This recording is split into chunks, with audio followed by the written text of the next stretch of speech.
केंद्र सरकारनं देशातील श्रम सुधारणांच्या दिशेनं एक ऐतिहासिक पाऊल उचललंय। 29 जुन्या आणि कामगार कायद्यांना रद्द करून सरकारनं 4 नवीन कामगार संहिता तात्काळ प्रभावानं लागू केल्यात। त्यामुळे देशातील श्रम रचना पूर्णपणे बदलणार आहे। कामगार मंत्री मनसुख मांडवीय यांनी ही घोषणा करताना सांगितलंय की नवीन कामगार संहितेमुळे सर्व कामगारांना वेळेवर किमान कायदेशीर हमी मिळणार आहे। तसंच देशभरातील 40 कोटी असंघटित आणि संघटित कामगारांना सामाजिक सुरक्षेची हमी सुद्धा मिळेल। तर केंद्र सरकारनं देशातील श्रम सुधारणांच्या दिशेनं एक महत्त्वाचं पाऊल उचललेलं आहे। 29 जुन्या आणि कामगार कायद्यांना रद्द करण्यात आलेला आहे आणि सरकारनं आता 4 नवीन कामगार संहिता तात्काळ प्रभावानं लागू केलेल्या आहेत। त्यामुळे आता देशातील श्रम रचना पूर्णतः बदलणार आहे। या संदर्भातली महत्त्वाची घोषणा कामगार मंत्री मनसुख मांडवीय यांनी केलेली आहे। अधिकची माहिती जाणून घ्या तर रामराजे शिंदे आपल्यासोबत आहे। तर रामराजे, आता जुने जे कायदे होते ते रद्द करण्यात आलेले आहेत आणि त्यामध्ये 4 नवीन कामगार संहिता लागू करण्यात आलेल्या आहेत, त्यामध्ये नेमकं काय नमूद करण्यात आलं? बिलकुल, खरं तर जुने 29 कायदे जे आहेत ते संपलेले आहेत आता आणि 4 नवीन कायदे लागू करण्यात आलेले आहे। या 4 नवीन कायद्याचा परिणाम जो आहे तो साधारणतः 40 करोड कामगार जे आहेत त्याच्यावर होणार आहे। त्यांचं सोशल सिक्युरिटी, त्याचबरोबर आरोग्य, कामाचे तास आणि त्यांना दिलेली जाणारी सुरक्षा या संदर्भामध्ये हे कायदे असणार आहेत।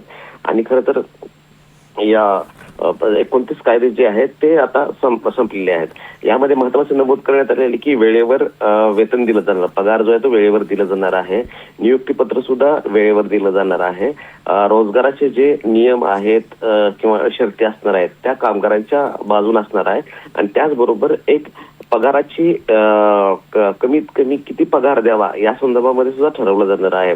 दुसरा महत्त्वाचा मुद्दा म्हणजे की 40 वर्षापेक्षा जास्त कामगार जे आहेत त्यांचं वार्षिक आरोग्याची तपासणी जी आहे ती मुफ्त केली जावी। त्याचबरोबर त्यांना 100% हेल्थ सिक्युरिटीची गॅरंटी जी आहे ती मिळायला पाहिजे आणि खास करून खाणीमध्ये काम करणारे, केमिकल कन्स्ट्रक्शन जिथे काम करतात तर ते हाय रिस्क जॉबवाले कामगार असतात तर त्यांना वारंवार हेल्थ चेकअप करणं हे गरजेचं आहे। तिसरा महत्त्वाचा मुद्दा म्हणजे की यापूर्वी 5 वर्ष नोकरी केली तर त्याला ग्रॅच्युटी मिळत होती, परंतु आता 1 वर्ष जरी नोकरी केली तरी सुद्धा त्याला ग्रॅच्युटी दिली जाणार आहे। त्यामुळे हे नोकरदारासाठी असेल किंवा कामगारांसाठी असेल मोठी हे बातमी म्हणावं लागेल।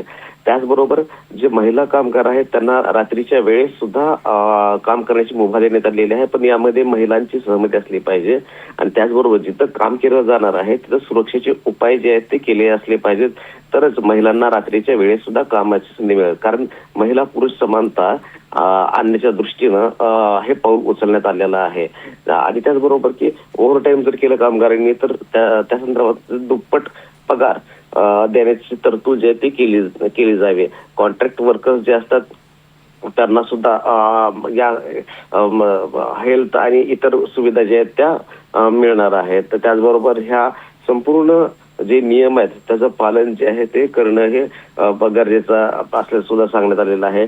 कंपनी आणि कर्मचारी यांच्यामधला जो वाद होता तो संपवण्याच्या दृष्टीनं सुद्धा आता महत्वाची पावलं उचललेली आहेत। त्यामुळे हे संपूर्ण फायदे जे आहेत आता इथून पुढे ते कामगाराला मिळतील। 40 कोटी कामगारांना आरोग्य असेल, इतर सुविधा असतील, सॅलरी असेल यांच्या संदर्भामधले आजपासून कायदे हे लागू होतील। निश्चित, धन्यवाद सविस्तर माहितीसाठी।